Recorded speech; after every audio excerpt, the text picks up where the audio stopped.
What's up, guys? We're going to get started in just a second. As always, if you have any questions you'd like me to discuss, or if you have any questions for me, feel free to post it in chat.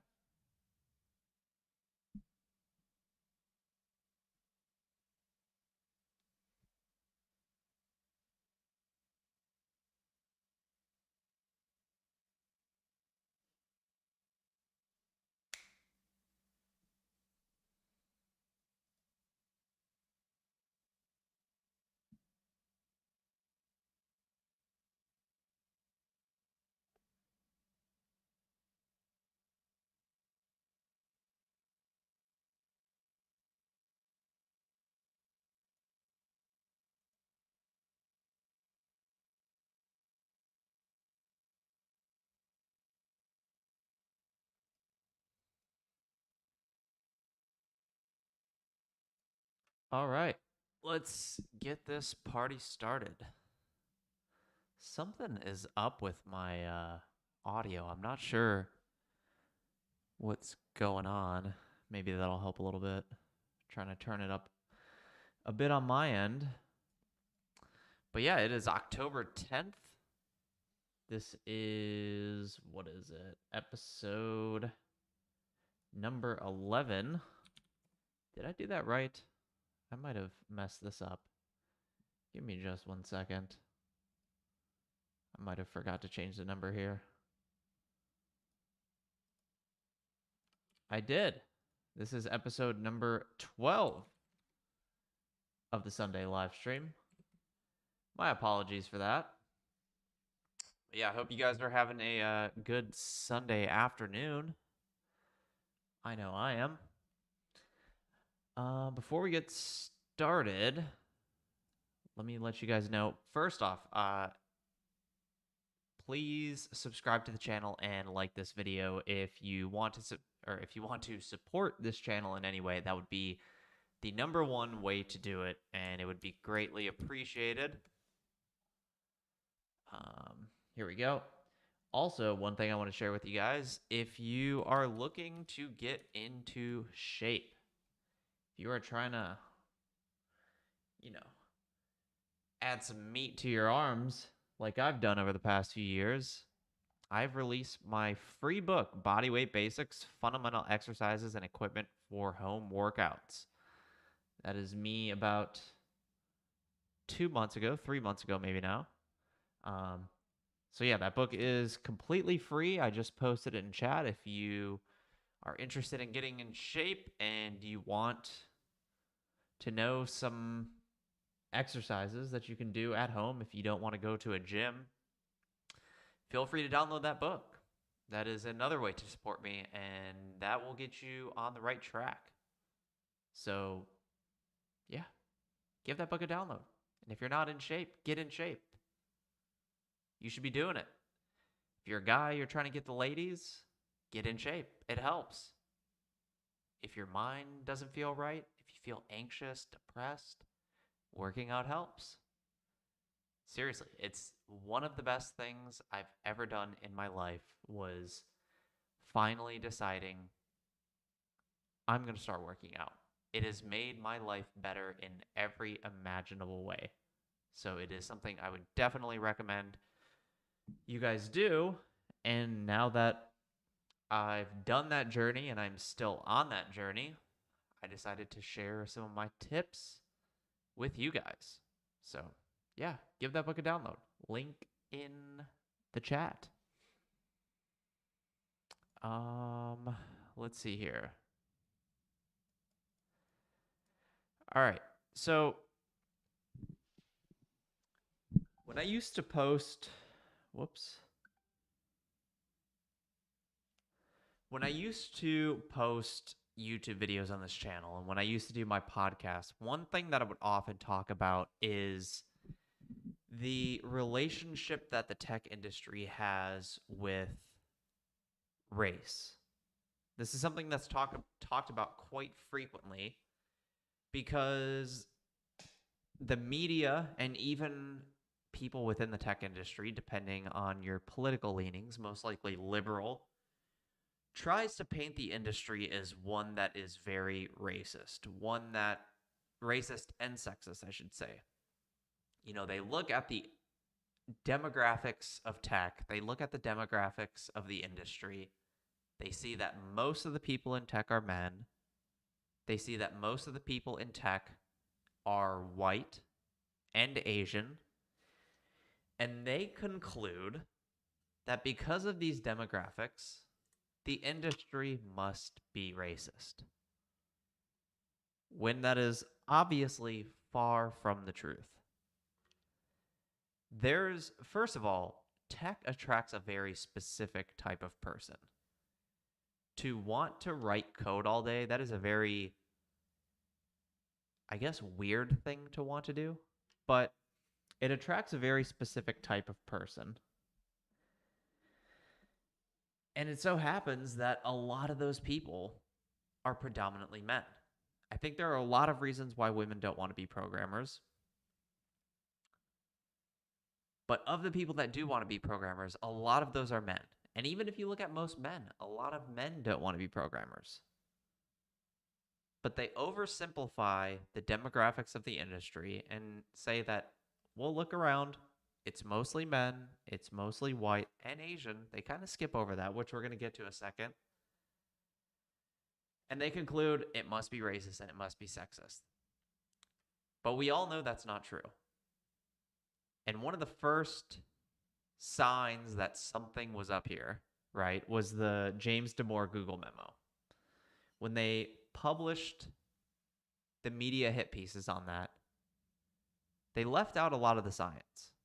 They left out a lot of the things that would kind of give an explanation as to why this is. They published a lot of what James wrote, but they left out all of the science that was backing his claim, which I think is one of the reasons why people are so skeptical of the media nowadays. It's like, why not just leave that science in there?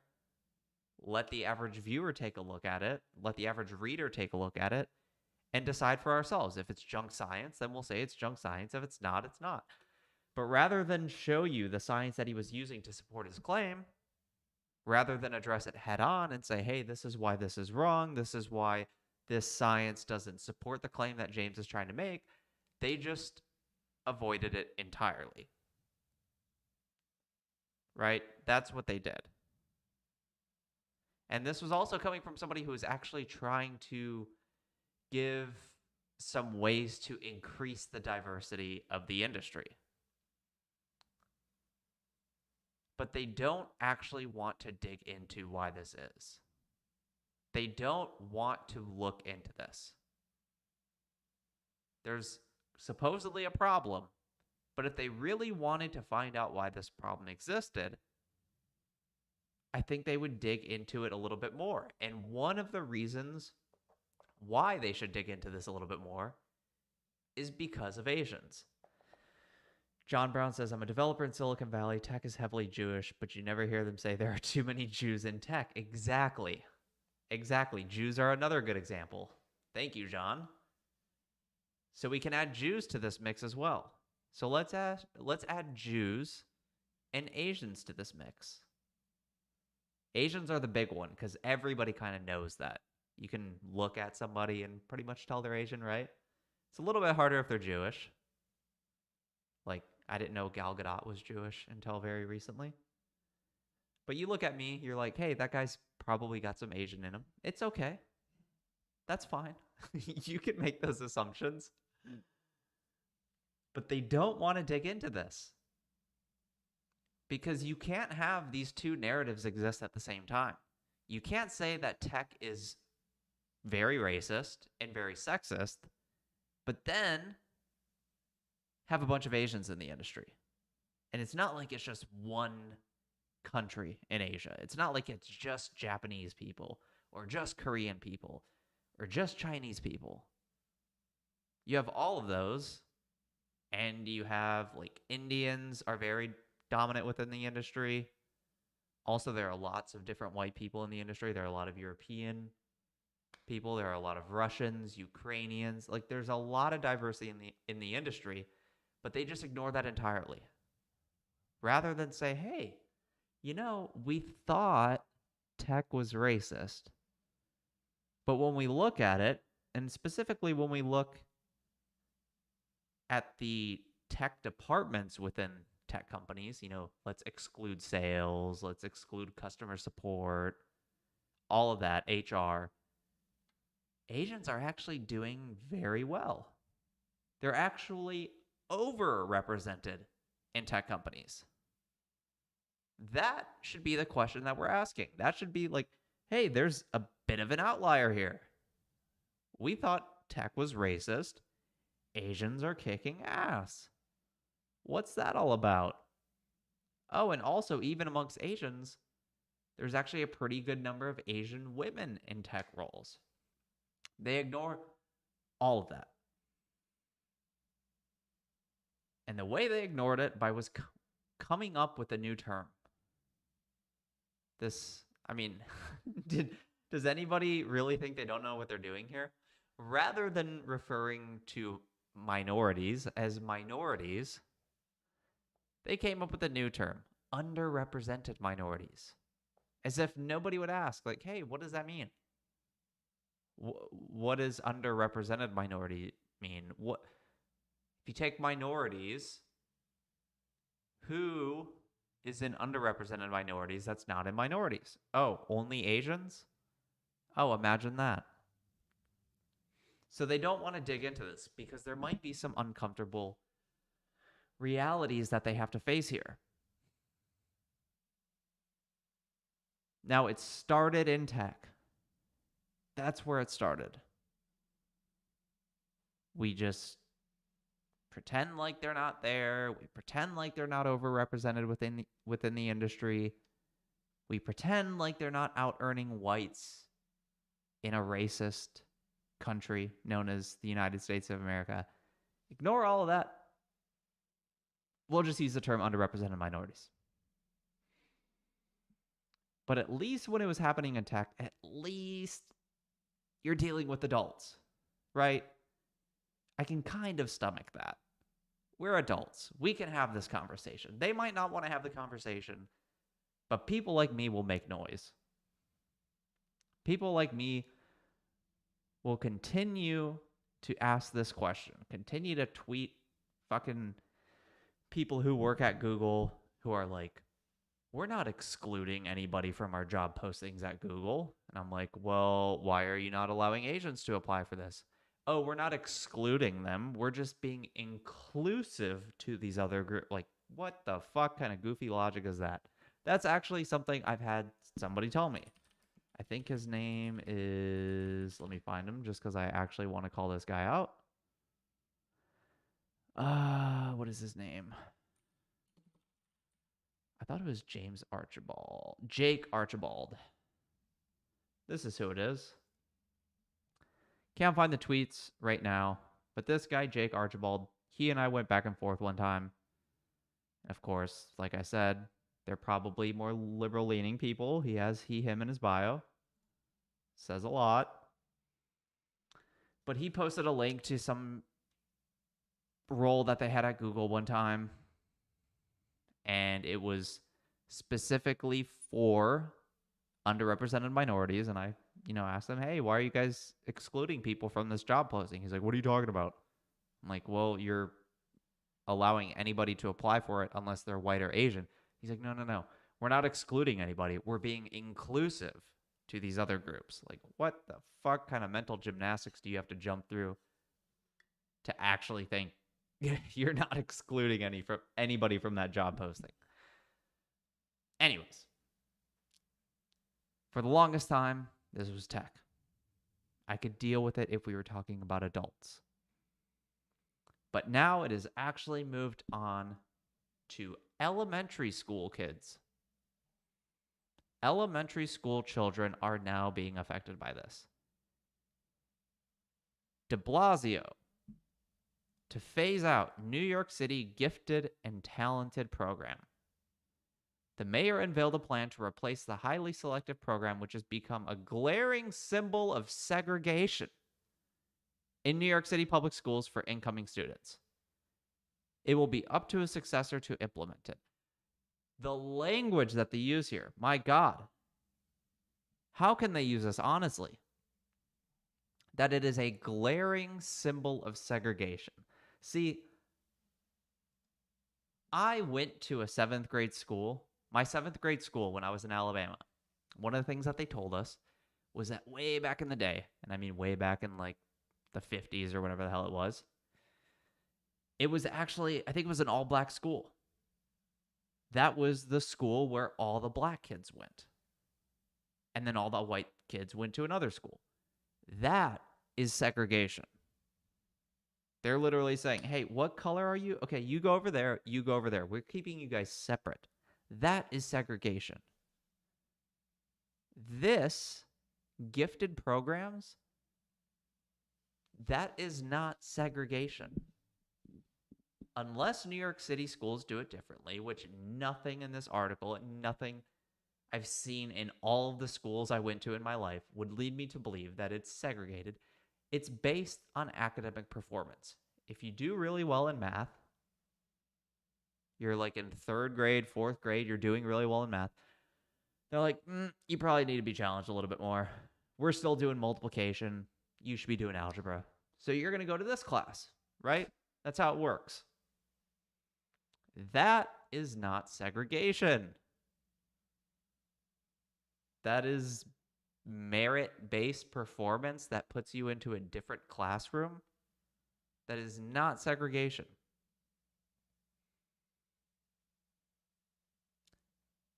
But the reason they call this segregation is the same reason they call the tech industry racist. And they actually do address it in here. They say, though about 70% of the roughly 1 million public school students in New York are Black and Latino, about 75% of the roughly 16,000 students in gifted elementary schools are white or Asian American. Think about that. They're saying that this is segregation. This should be something that makes us go, what the hell is going on here? Let's look into this. 70% of the entire student body is Black or Latino. 75%, that's a lot, or 70%, sorry.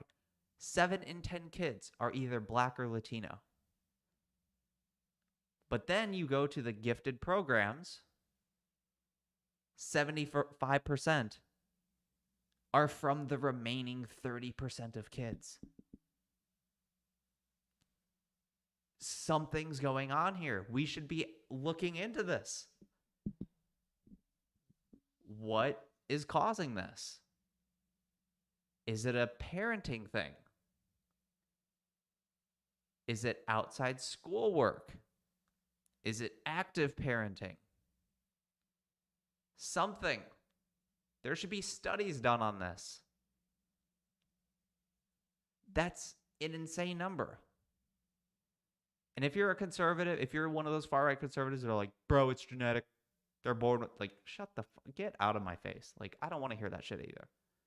I have my problems on both sides right here with this issue. The left, who ignores this, and the right, who chalks it all up to Asians are just smarter. They're just born with it. Like, miss me with that shit too. Just so I can be completely clear to any of the liberals that are listening to this that think I'm a fucking racist. I disagree with the conservatives too. I don't think this is all genetics. 70% of the student body is Black or Latino, but then a greater percentage of the gifted students come from that remaining 30% of students. That is insane. But rather than looking at that as an anomaly, like, or maybe anomaly is not the right word, but looking at that as like, wait, that's kind of weird. That's a very small number of students who are making up the vast majority of the kids in these gifted programs. Why might that be? And I would 100% support any effort to look into this. But rather than look into that, they label this as segregation. a glaring symbol of segregation. That is a racial disparity. I'm not going to deny that. By definition, it's a racial disparity. But it is not a glaring symbol of segregation. Public school 100 being whites, public school 101 being Hispanics, public school 102 being Asians, that is a glaring symbol of segregation. Because they're literally saying, hey, you're of this race, you go to that school. But if you're doing well in school, if you're making A's on all of your tests in math, or whatever subject that it is that they're doing, and then you gain access to these gifted programs, and there happens to be a racial disparity, that is not a glaring symbol of segregation. Would you look at a high school basketball team where everybody that's starting is black and say, hey, this is a glaring symbol of segregation? 60% of the student body is white. 15% of the student body is black. But all of the starting players on the basketball team are black. Therefore, glaring symbol of segregation. It doesn't make sense, which is why we wouldn't call it that. Nobody in their right minds, conservatives included, would call that segregation or would say that's a sign of racism. They might have offensive reasons as to why that might be. Oh, they're just naturally more athletic. You might not agree with their rationale for it, but they sure as hell aren't calling it racism or segregation. Nobody thinks that that's a problem we should look into. If half of the student body is white, half of the student body is black, but most of the kids on the football team are black, nobody's like, hey, I think we might have a racist coach here. I think he might be playing favorites with the black kids. Or the basketball. Hey, has anybody talked to Coach Carter? I think he might be favoring the black kids. Look at our starting lineup. All 5 kids are black. What's going on here? Nobody says that. But when it comes to these gifted classes, the New York Times actually calls it a symbol of segregation. That is absolutely insane. The programs are considered a crucial stepping stone for students seeking to advance into competitive and middle and high schools. I'm sure that might be the case. I'm not denying any of this.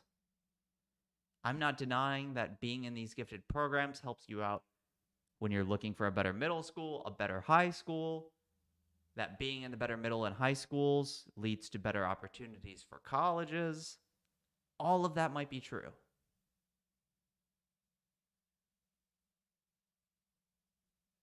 But we have to be able to have an honest discussion about this subject if we're going to solve this problem. Because what if we look into the households, and it wouldn't surprise me if this is true, because Asian parents are crazy. John Brown, unfortunately, I can't speak to the Jewish side on this.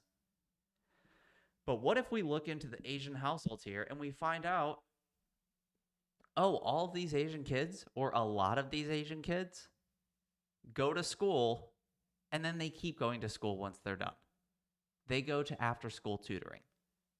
Or they hire some family friend who's in high school or who's in college to tutor their kid in math so that they have better opportunities. would we still call this segregation, or would we say, hey, looks like some people are just a little bit more invested in their kids' education? Because that might be what's going on here. My girlfriend, she did it. She went to, I forget what they call it in Korean. There's like a Korean name for it. But basically, she went to after school classes. She went to school all day, and then she went to more school. Thank God my parents didn't do that. I would have fucking killed myself. School was bad enough. But that's what Asians do. That's what they do. And if they're not in some math class after school, they're taking violin classes, or they're doing something academic. Or the parents themselves are sitting down with them and tutoring them.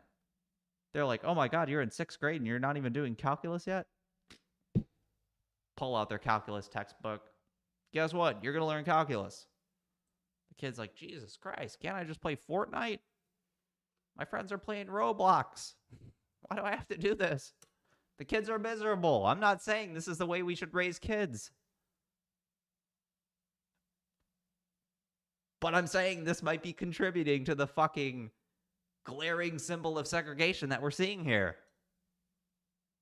Let's not pretend like that's not what's happening. This is so frustrating. This is why nobody trusts the media. And this doesn't stick to this issue.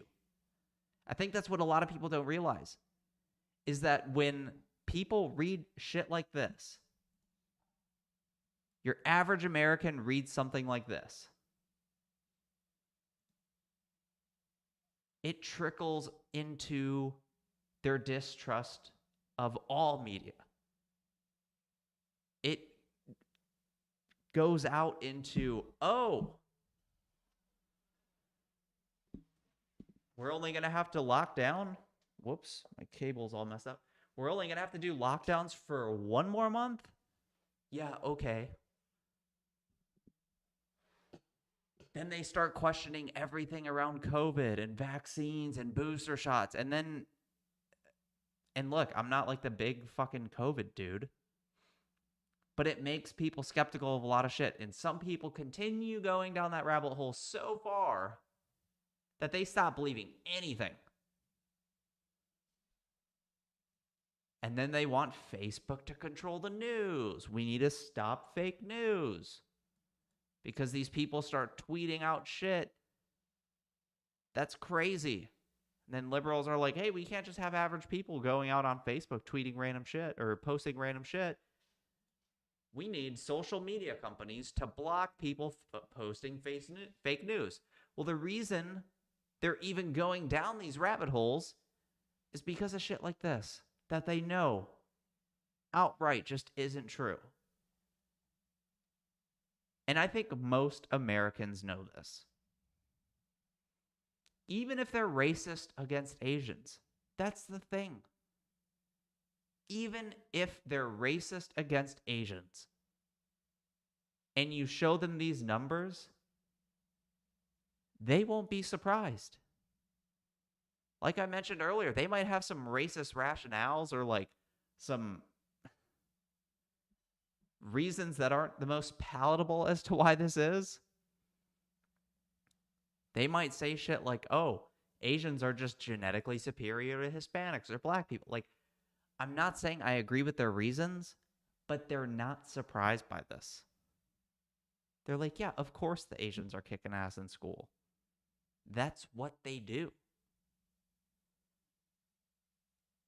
They acknowledge the result, even if their rationale for what leads to that result is incorrect. Let's assume they are incorrect. Liberals don't acknowledge the results and won't even look or won't even try to come up with a rationale, right? At least racist conservatives in America are looking at the results and saying, yeah, that's believable. I'm not surprised by that. There's probably something going on there. The underlying reason might be wrong, but that's a hell of a lot better. And I can at least have a conversation with that person because they've at least come up with a reason. I could say, hey, man, I don't think it's as much genetics as you think it is.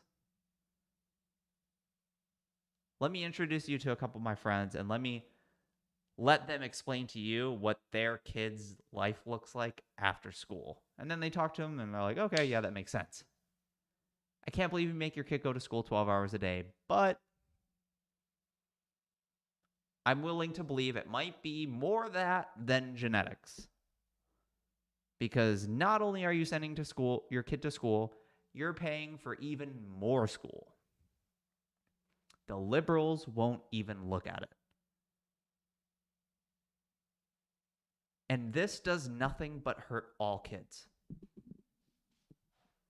We're getting rid of these programs.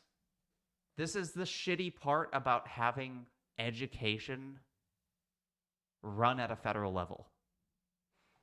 Is that if there's any level of inequality, they have to make it equal. So rather than having these gifted programs where, who knows, maybe in these gifted programs, they start finding better ways to teach math, better ways to teach certain subjects. And then those teachers start talking to their other friends that are teachers, and they're like, hey, have you ever tried teaching like this? And then everybody starts getting smarter. But rather than do that, de Blasio, and I'm guessing more states, are just going to get rid of the programs altogether. Think about, because it says about 75% of the roughly 16,000 students in gifted elementary school classes are white or Asian American. What about the other 25% who aren't? Now they're hurt. Now everybody has to go back to the normal classes. How is this doing anybody any good? This is the state of our education system. It's a complete joke. We need more innovation here. We need parents to have more of a say in the education system. We need states to experiment a little bit more. Get rid of federally, like, what is that, Common Core curriculum? Get rid of that shit. We need innovation in education, but we're not getting it.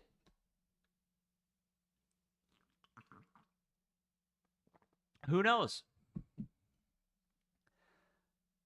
Maybe those Asian and white parents, of the 75% of kids that are in those gifted programs, maybe all they're doing is saying, hey, you can watch YouTube, but your first 30 minutes has to be educational. And they go and they find them math channels that teach math. Maybe that's all their parents have done. What if that's the reality here? If we dug into this, we might be able to discover this. But what if those 75% of kids that are in the gifted programs came home earlier on in their schooling career, like when they were in first and second grade, and they're like, I don't understand this. The parents found some YouTube video, somebody teaching math topics. The kids are like, oh, this actually makes sense. And then they're actually interested in it. And then they watch those videos and they're getting better at math. And that's really all it took. The kids come home. They learn a math subject. They don't get it. They go on YouTube. Somebody that's better than their teacher explains it to them. They learn it. They ace their test. Now they're in a gifted program. What if that's what's going on here? There are so many ways to answer this question, and literally everything I've come up with on this stream is just off the top of my head. I've written nothing down. And I think these are all relatively plausible explanations.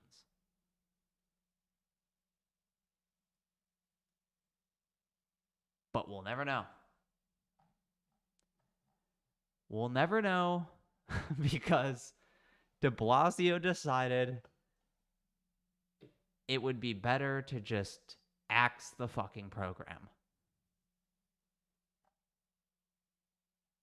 Rather than finding out why the kids in gifted programs are doing better, a worthwhile thing to pursue, a worthwhile thing worth knowing, not just in their education system, but for the entire nation. Rather than look into that, we're just like, we'll get rid of the program. That seems better. Now we're all equal. Rather than a rising tide lifting all boats, we'll just pull the fucking plug and sit at the bottom of the ocean, and at least we're all here suffering together. That's what we've done. That's what de Blasio has done. And this is to elementary school students, guys. If this was done in college, like, still not great, but at least they're adults. They're anywhere from ages 18 to 21, if not older. If they had their gifted program taken away, they could at least organize amongst their own. Like, hey, let's all meet in this library on Sunday. We already have the syllabus. We'll just teach it to ourselves, right? College-age students, adults, can solve this problem on their own if they really, really wanted to. We're talking about, sixth grade, you're what, 11, 12 years old? We're talking anywhere from 7 years old to 12 years old. This is what we're doing to them? Just a year after they were probably sitting at home taking classes on fucking Zoom? I feel so bad for kids right now. Kids that are alive right now, like, dude, when I was in 3rd, 4th, 5th grade, I was reading Harry Potter. I was wrapping up Chamber of Secrets, Prisoner of Azkaban, let's go. These kids are sitting at home on Zoom classes. Now they're going to school wearing a fucking mask. What a miserable existence. And then you find out your mayor's like, hey, yeah, we're going to get rid of that gifted class you're in. Because we counted, did some basic ass math. That's the hilarious part about this. Is that they didn't do, like, sophisticated levels of math to really address this problem. They literally did a sum of race, divide by total. Oh, wow. Don't like those numbers. Axe the program. We're doing this to elementary level kids.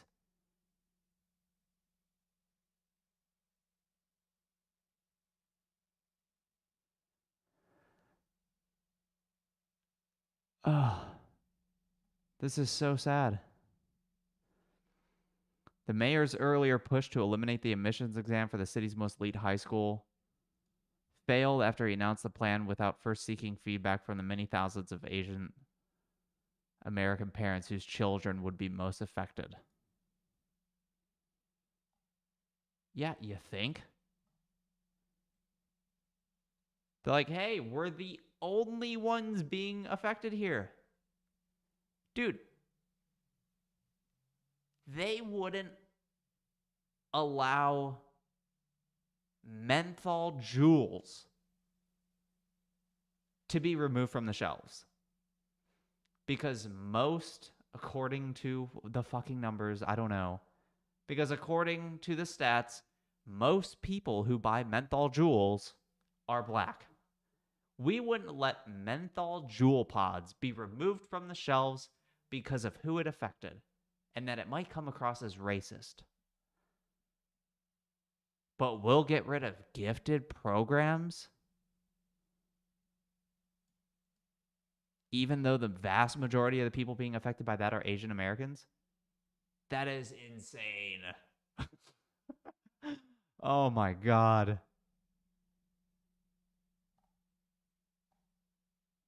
Jewel pods over gifted programs. Imagine that.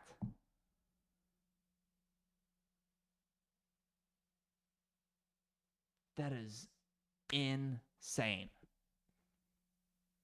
And once again, that shows you what's really going on here. What did they say? It was his earlier push. They don't say exactly when it was. But it looks like he's going to be able to do it anyways. The vast majority of the students being affected by this are Asian Americans. It's like, well, too bad. The numbers in these gifted programs just aren't what we need them to be. There's not enough blacks and Hispanics. But when they were going to make jewel pods illegal, and they found out that most of the people that were buying menthol jewel pods were black, they said, you can't do that. We'll get rid of vanilla. We'll get rid of mango, strawberry, all the other flavors that apparently are targeted towards kids, but menthol gets to stay because removing them would be racist.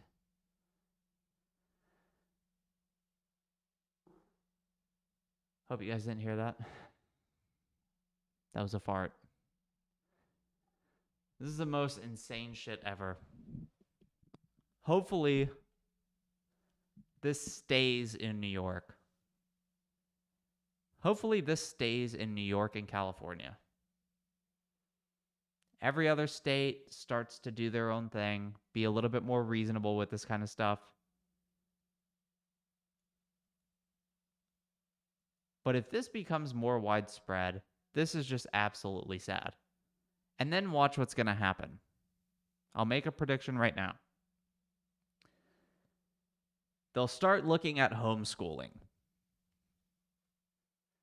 Because these public schools are going to start removing their gifted programs. The vast majority of the people in these programs will be, say, Indians, Asian Americans.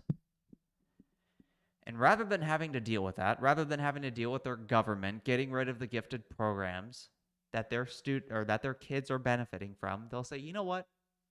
We're just going to homeschool. Fuck this. Take our kids out. We're going to go homeschool. And then in the next 5 to 10 years, they'll start looking at homeschooling stats. And they'll be like, hey,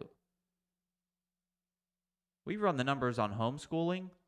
The vast majority of homeschooled students are white and Asian. And then they're going to start cracking down on that too. Then they'll say, oh, this is also a glaring symbol of segregation. They're just going to keep pushing them out. They push them out first institutionally by removing these programs. And then when the parents finally say, you know what, we're just going to check out of this whole system that we're not benefiting from institutionally, even though our kids earn their spots into these programs, we're just going to go do our own thing. We're out. We're going to go homeschool. And then the governments will start cracking down on homeschooling too. They'll start coming up with all these bullshit reasons. Are you accredited? Or they'll have like, you have to get a homeschooling certification. How many hours do I need for a homeschooling certification? 500,000 hours. Like just some insane requirements that nobody's ever going to be able to meet. That's what's going to happen. And then before you know it, and this might actually be the way to our education revolution, they'll shut down homeschooling. And then you're just going to have these people that are like starting to curate online education sources. People are going to start saying like, hey, you want to learn math? This YouTube channel teaches math. Hey, you want to learn history? This YouTube channel teaches history. And then they're really going to be fucked. Because how do you stop a parent? How do you stop a child from voluntarily watching whatever YouTube videos they choose to watch and gaining an education in the process.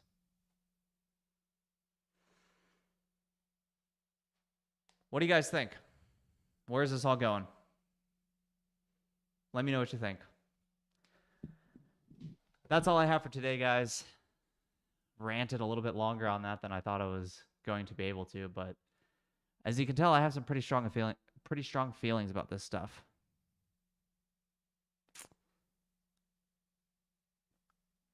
But yeah. Let me know what you guys think in the comments below. John Brown, thank you for stopping by, leaving a comment. If you guys want to support the channel, please like this video and subscribe to the channel. Greatly appreciated. That's the #1 way you can support me. And remember, if you're trying to get in shape, download my book, Body Weight Basics. It can help you go from this nerdy guy to this Chad. Sorry to call myself a Chad. I just had to do it.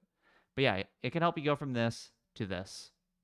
I was a nerdy kid one time, and I decided to change myself. And this book is 100% free. So if you're looking to get in shape, download my free ebook, Body Weight Basics. It will teach you how to get in shape at home. Before I leave real quick, this country is quickly becoming a gigantic Mexico or even worse. 2 coasts plus Chicago will lead the way. The Black and Hispanic populations have already reached the threshold of no return. Okay. Hopefully the Tiger Moms will save us. As far as I can see, they are the only group brave enough to stand up against the woke... My freaking browser screen, sorry. Hopefully the Tiger Moms will save us. As far as I can see, they are the only group brave enough to stand up against the woke mob in defense of their kids' point. Yeah, unfortunately, it doesn't seem to get much coverage. I don't know if they really are standing up against it. That's the thing. Maybe I'm not seeing it, but I feel like Asians can kind of be like head down. Maybe I'm just not in New York enough to see this, the backlash amongst the Asian American community. But hopefully they are. But unfortunately, I think they might just kind of, like I said, just put their head down. We'll teach the kids ourselves, not really fight back against the system. But I think it's going that way anyways. I think the American education system won't necessarily be torn down. It will just become relatively obsolete. So we'll see. And if you guys want to see how I think that's going to happen, let me show this to you guys real quick. Go to my content. I would recommend watching... Hold on, let me pull up my channel, since that's the view you guys are going to see. I would recommend watching... Where is it? The Future of Education. Sorry if I just blew out your ears right there. The Future of Education. Let me turn that down. I think that is a very relevant video for what I've talked about today, as well as... No, I think that would be the one. Yeah, The Future of Education. Recommend watching that one. Probably one of my favorite videos I've ever made. Anyways, guys, you are awesome. Thank you for stopping by. Really appreciate you watching. As I said, if you want to support the channel, please like this video, subscribe to the channel. The greatest way to support me. And next Sunday, I'm trying to think if I'm going to be streaming next Sunday. I'm not sure. I have my family coming into town this weekend. I'll post an update on the channel. I need to check in on that. But yeah, hope you guys have an awesome Sunday. I'll see you soon.